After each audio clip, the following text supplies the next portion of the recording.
This is JTR, back from another video. Today we have the Jurassic World Dino Trackers Danger Pack Nothosaurus. I am a little bit sick right now, so you may hear me coughing throughout the video. Bear with me, but let's start out by looking at the box. I already got this clipped off, so. The front, the design with blue and beta looks way better than last year's Rexy. I just feel like all the Jurassic World Dominion packagings, like, they just look so dark. It made the whole toy aisle look so dark, and I didn't like that, especially being the last movie in the franchise. You think they could have thought of something a little more unique.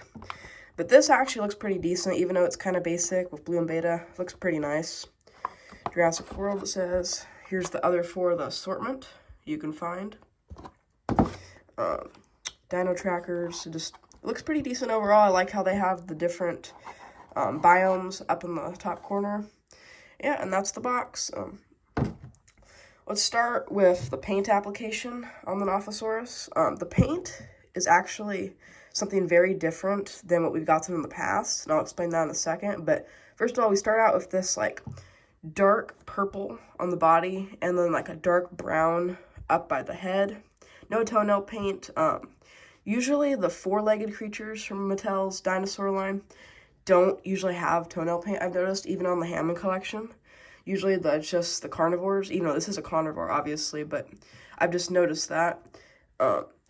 We have underbelly paint, but something I noticed that Mattel's never done before, they've done this with the bottom jaws of the figures, but this is actually an entirely different piece of plastic right here. This is plastic, and then they just connected this rather than painting the underbelly. It has a very bad transition right here, but I just feel like maybe that's a way that they're going to be able to paint the figures more with a cheaper budget. Yeah, this right here is actual paint on the neck, and then the bottom jaw is the same thing, just like a plasticky rubber. This is hard plastic, and this is just rubber.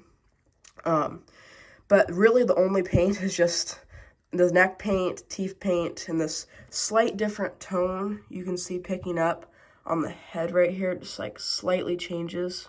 The teeth, they just kind of look a little weird on the paint. I don't know. I feel like they should have done a slightly different tone of color. It's just the typical Mattel though. The inside of the mouth has that nice shiny tongue, which you don't really see on all the figures. It looks nice. The roof of the mouth isn't painted. But overall, it looks pretty good. The eye has a little pupil. I think it's painted. It's very, very hard to tell because it's an extremely small eye compared to some of the other figures. Before I forget to do this, here is the code for the Jurassic World Facts app. Hopefully you guys can scan that right there. Let me change the lighting a little bit so you guys can see it better. There you go.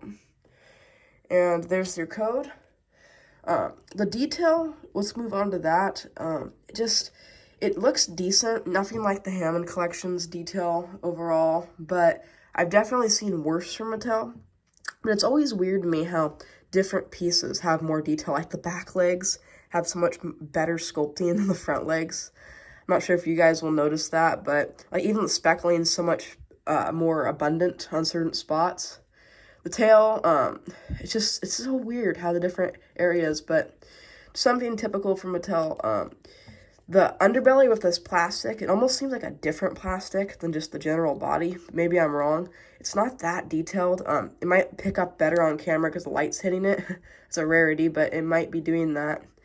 But yeah, there's just not that much in-depth detail I can go into right here. I mean, there is some nice creases right here and some osteoderms on the mouth. But it looks pretty decent. The teeth aren't sharp enough. That's a big problem. I feel like Mattel's, even on the Hammond Collection items, they don't make the teeth sharp enough. But yeah, the inside of the mouth sculpting is actually decent. I've seen way worse from Mattel. The tongue like covers the entire inside of the mouth, so they don't really have to make it look weird, like the bottom jaw. I'll show you on some future reviews where they've really messed up with that. But let's move on to articulation. Articulation, we got the leg articulation up and the front. It looks pretty nice overall. We got jaw articulation, and I love that on the $7.99 Mattel assortment, which is I think $9.99 now, or $10. I do really like that they're almost on every single one have this extra neck joint, which we used to not get. I feel like it, even though sometimes that's a sacrifice for paint, I think it's pretty cool. I don't know what the heck that sound was. That was weird. Has some pretty nice neck paint. Okay. Sorry, that really freaked me out. But yeah, the neck's articulation is pretty nice. We've seen it on a few figures now. The Dominion line had it, but it just feels really nice to have that. And that's it. I mean, the tail moves back and forth a little bit. Looks pretty nice. But yeah, let's move on to the views for this figure. Let's see. I gotta angle my camera a little better for this. May have to prop it up. Guess we'll just do it like this. Let's see. I guess I can slightly move the camera for this. There, view 1, view 2, view 3, view 4. There you guys go. Overall, so far this thing is pretty nice. I actually had to pay $9.99 for this because I picked it up at my local Rite Aid. It's the only place I was able to find it. I feel like when Mattel releases a new line of figures, the $14.99 assortment, which is now $17.99, I feel like those ones are what hit stores first, and then the big T-Rex, which we get in every single line, a different version, which we didn't get in the Dino Trackers line, surprisingly. I feel like that's what they stock first, but I was lucky, and I found this at my local Rite Aid, and it was a very nice surprise. Let's do a size comparison now, because I actually feel like it's super weird because you really can't tell on camera, but this is a huge figure for either the Wild Pack or Danger Pack assortment, Attack Pack. It just feels like it's, way bigger. It's like an in-between, almost like the size of the Carnotaurus, which we got in that Jurassic World Dominion Target exclusive set. It's, much larger.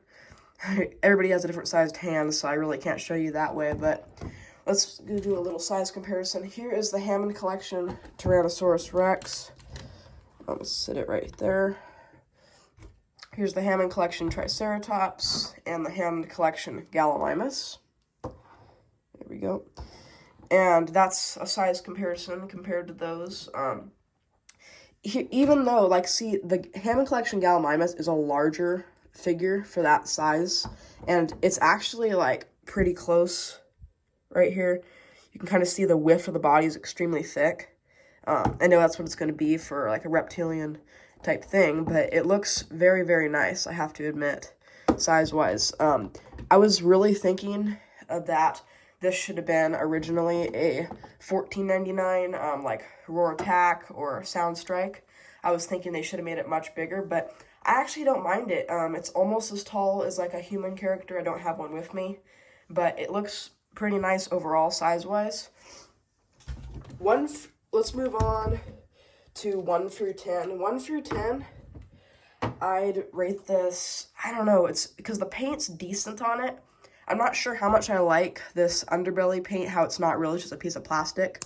It's not painted. I mean, I'm not going to be able to scrape it off. There's nothing to it. It's kind of like how Mattel used to make the teeth rubber. More thunder. Okay, wow. Used to make the teeth rubber instead of painting them, because I know the bottom jaw is already rubber, but then the paint would come off, and it would really make the figure look weird, so they fixed that.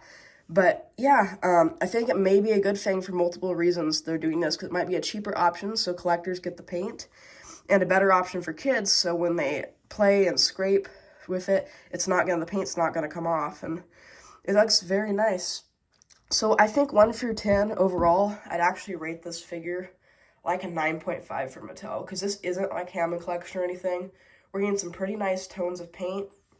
Overall, looks very, very nice to me. The only complaint I have to say, which I should have mentioned earlier, is if you look right here, you can see some paint, which kind of messed up when they printed it or painted it on. They got some sloppiness on there, but overall, it looks fine to me. It fits the dinosaur that it should be, and yeah.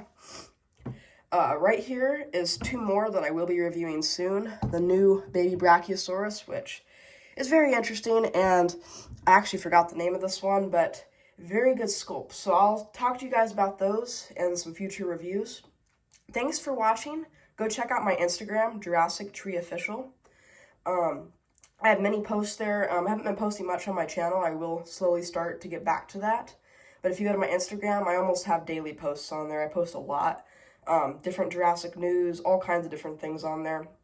Repaints, etc. But thank you for watching so much. Please like the video and consider subscribing. Just thank you so much. Have a nice rest of your day. See you later.